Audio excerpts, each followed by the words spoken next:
What's up everyone and welcome back to the channel. Let's dive into our first news. Michael Chandler has found himself the target of a call-out from Alexander Hernandez, right after his impressive finish of Diego Ferreira at Noche UFC. Hernandez wasted no time making it clear who he wants next. In the fight, Hernandez dropped the veteran in the second round and sealed the deal with a barrage of follow-up punches. That victory pushed his winning streak to 4, a strong turnaround after suffering back-to-back losses to Bill Algeo and Damon Jackson. Backstage, while speaking to Fullen MMA, Hernandez explained why he believes a fight with Chandler makes perfect sense and why fans should expect it to happen. Hernandez described the potential clash as juicy, exciting, and something he is sure Chandler would agree to. He called it a sick fight and one that fans would love to see, insisting the timing feels perfect. He added that both he and Chandler have been in the fight game long enough that there's no need to oversell it. For Hernandez, it's as straightforward as giving the fans a scrap they would pay to watch. Still, despite the hype, there are some obstacles. On paper, Chandler currently sits at number 12 in the lightweight rankings, while Hernandez is outside the top 15.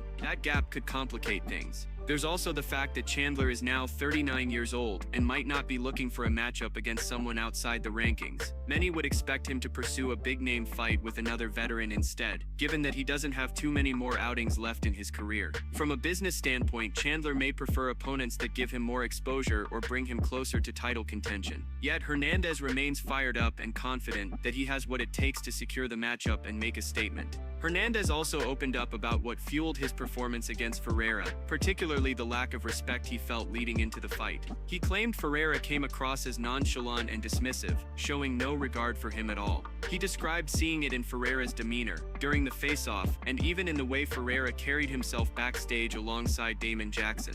According to Hernandez, they looked relaxed and unconcerned, like two guys working from home, and that smirk on Ferreira's face made it clear he had underestimated him. Hernandez said that lack of respect cost Ferreira dearly. He emphasized that whether you miss high or miss low, you're still missing, and coming into a fight underestimating him is a recipe for disaster. Now, with Ferreira's record sliding further, as the 40-year-old has lost 5 of his last 7, Hernandez has put himself in position for bigger opportunities, and he is determined to make sure Chandler is next on his radar. Before moving to the next news, we have one quick request for you. We are constantly working on improving our content to earn your love and support. That is why we truly appreciate it if you could take just a moment to leave a like on this video, subscribe to the channel and hit the bell icon so you never miss an update here on MMA Pulse News. Moving on to another news, Matt Brown has voiced strong concerns about the direction Dana White is trying to take boxing with his new Zuffa boxing project. Over the weekend, fans witnessed the massive debut event featuring Canelo vs. Crawford, a spectacle that drew worldwide attention and signaled the beginning of Dana's push into the sport. While many celebrated the success of the event, Brown looked deeper at what this shift might mean for fighters, and he didn't like what he saw.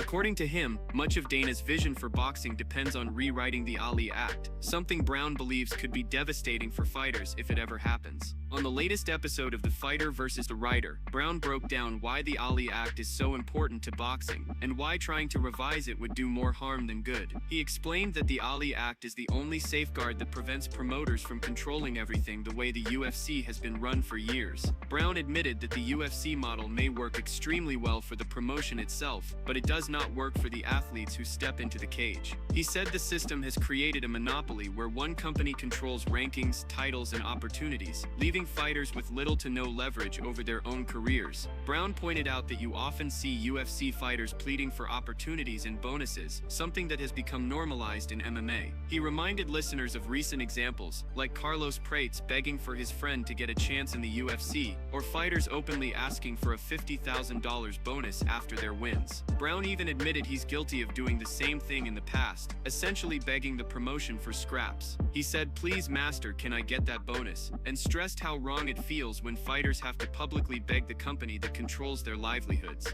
In boxing, according to Brown, this doesn't happen. He said he has never once in his lifetime heard a boxer beg a promoter for something because the Ali Act protects them. That act ensures that no single entity has full control over rankings or titles, giving fighters the ability to negotiate their worth and compete under fairer terms. Brown warned that if the UFC gets its way and manages to revise or strip away the Ali Act, it will essentially destroy the protections that boxers currently enjoy. He made it clear that this kind of control is not a good thing, no matter how appealing it may look on the surface. Brown also took aim at Dana's famous "eat what you kill" philosophy, saying that even this mindset is flawed. He explained that while fighters are told they get what they earn, the truth is the system still takes the lion's share of the money. He highlighted that even global stars like Conor, who became the biggest pay-per-view draw in combat sports, still take home only a fraction of what the UFC generates. In his eyes, that reality shows how skewed the model really is. For Brown, the danger lies in bringing that exact same system into boxing.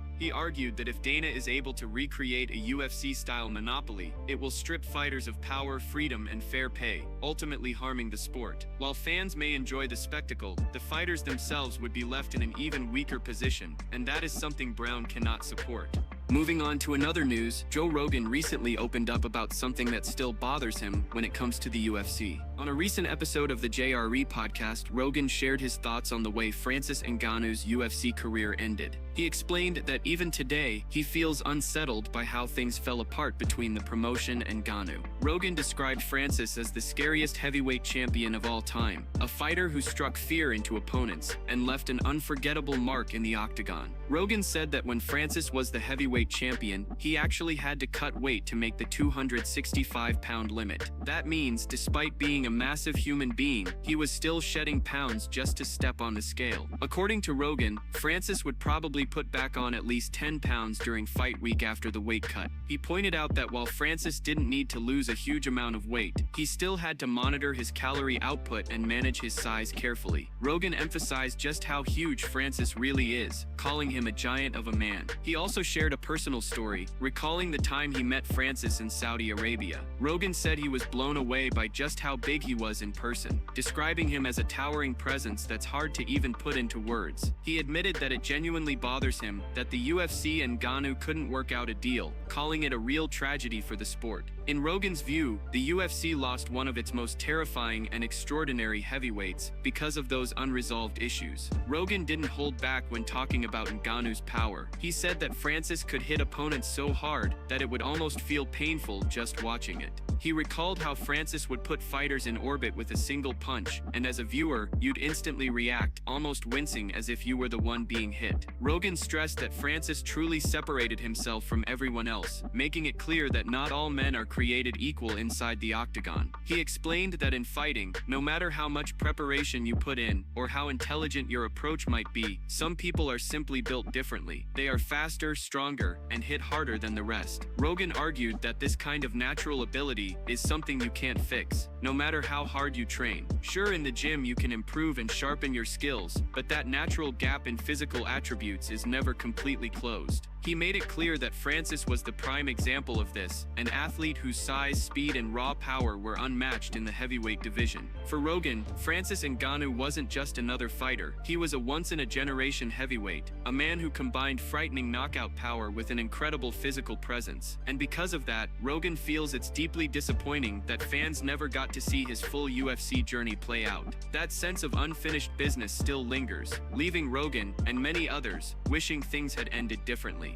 Moving on to another news. Gordon Ryan has once again stirred up controversy, this time by accusing UFC fighters of using steroids. Ryan, who has always been open about his own steroid use in grappling, made bold claims in a recent video where he argued that elite fighters in the UFC are already using performance enhancers. For years, Ryan has been known for his massive physique, and he openly admitted that part of that came from steroid use, something he said was common in grappling competitions, since most of them don't involve testing. Now he's suggesting the same thing applies in MMA at the highest level. According to Ryan, the system of steroid testing in MMA creates an uneven playing field rather than a fair one. He broke it down by pointing to the lower-level fighters in the UFC, those who come in on entry-level contracts earning something like $10,000 to show and $10,000 to win, or maybe $12,000 and $12,000. By the time those athletes go through a fight camp, pay their coaches, bring in training partners, fly people out, and cover all the other expenses, their paychecks don't stretch very far.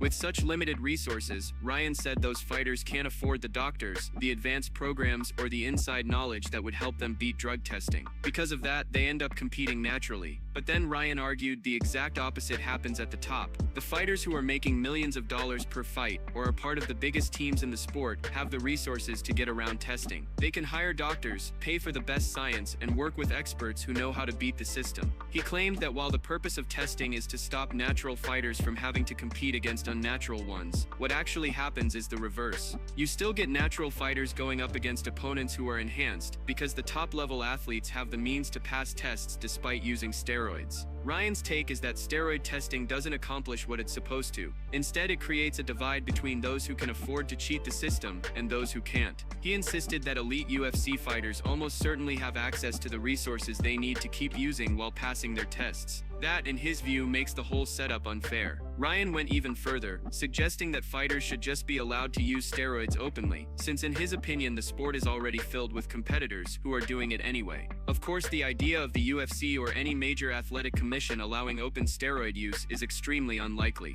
Rules against performance enhancers are strict across almost all professional sports. Ryan acknowledged that, pointing out that even in sports like baseball, where the job is to hit a ball and not someone's face, steroids are banned. The fact that baseball doesn't allow it makes it even more unrealistic to expect MMA to move in that direction. Still, Ryan's comments have sparked discussion because of how blunt he was about the reality he sees. His argument is that the current system doesn't eliminate steroids from the sport. It just ensures that only the best paid athletes can use them while avoiding punishment. For him, that's an even bigger issue than openly allowing them, because it guarantees an uneven field where money dictates who fights natural and who fights enhanced. Moving on to another news, breaking reports have come out of Hawaii, and it's not looking good for BJ Penn. The former UFC champion has once again found himself in serious trouble with the law. Penn was arrested after violating a restraining order that had been placed against him by none other than his own mother. The order specifically required BJ to have no contact and to stay at least 100 yards away from her residence at all times for a period of 6 months. That order remains valid until May 26, 2026, but despite that, Penn returned to her property, triggering police involvement and ultimately leading to his arrest. According to official reports, the incident occurred at 4:03 p.m. on Monday, September 15, 2025. Hilo patrol officers were dispatched after receiving a report of a violation in the Puero Street area of Hilo. When the officers arrived, they determined that BJ Penn had indeed entered the property, directly violating the terms of the protective court order in which he is listed as the respondent. Police later confirmed that Penn was located not far from the area and was arrested without any resistance. On the following day, Tuesday, September 16th, BJ Penn was officially charged with violating the order for protection. His bail was set at $2,000, a sum that he later posted, allowing him to be released from jail. But the arrest itself is significant, not only because of the nature of the restraining order, but also because of Penn's repeated run-ins with the law. This latest arrest marks the 5th time he's been taken into custody just this year alone, raising major concerns about his behavior and personal struggles outside of the octagon. For a fighter once celebrated as one of the greatest lightweights and welterweights of all time, the string of arrests paints a very different picture of BJ Penn's post-fighting career. The man who once held UFC gold in 2 weight divisions is now repeatedly making headlines for reasons far removed from his legacy in the cage. Fans who grew up admiring Penn's warrior spirit and fearless approach to fighting now continue to see troubling reports of his life spiraling further out of control. As of now, BJ Penn is out on bail, but the fact remains that he violated a court order issued for his mother's protection. The legal process will continue, and what happens next is still to be determined, but one thing is certain: this arrest adds yet another chapter to a long and complicated story of one of MMA's most iconic yet controversial figures.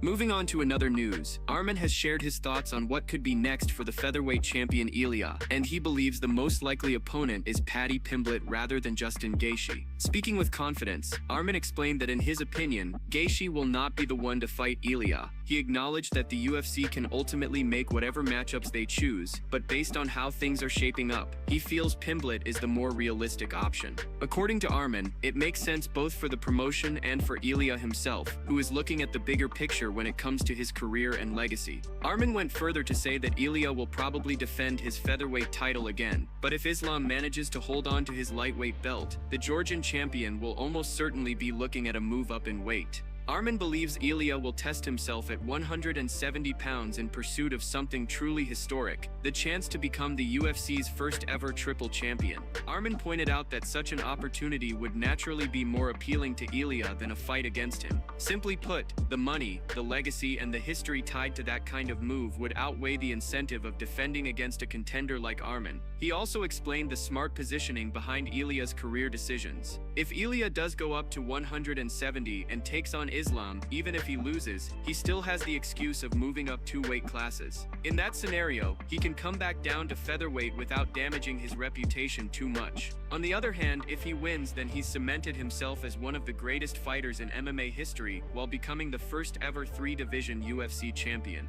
The risk is big, but the reward is even bigger. Arman made it clear that this isn't about fear or avoiding challenges, but simply about what makes the most sense financially and historically. Ilia's eyes are set on the kind of opportunities that elevate him beyond just being another champion. Fighting Islam at 170, with the chance to claim unprecedented greatness, will always take priority over defending against another featherweight contender. In the meantime, Arman insists that Ilia's next logical fight is Paddy Pimblett. The matchup has the right mix of hype, star power, and marketability to draw massive attention. While gaethje is always a fan favorite, Arman doesn't see that fight materializing anytime soon. Instead, he believes the UFC will lean into the buzz around Pimblett and give Ilia the kind of blockbuster defense that sells tickets and pay-per-views worldwide. That's it from MMA Pulse News. Thanks for watching. Don't forget to leave a like and subscribe for daily MMA news.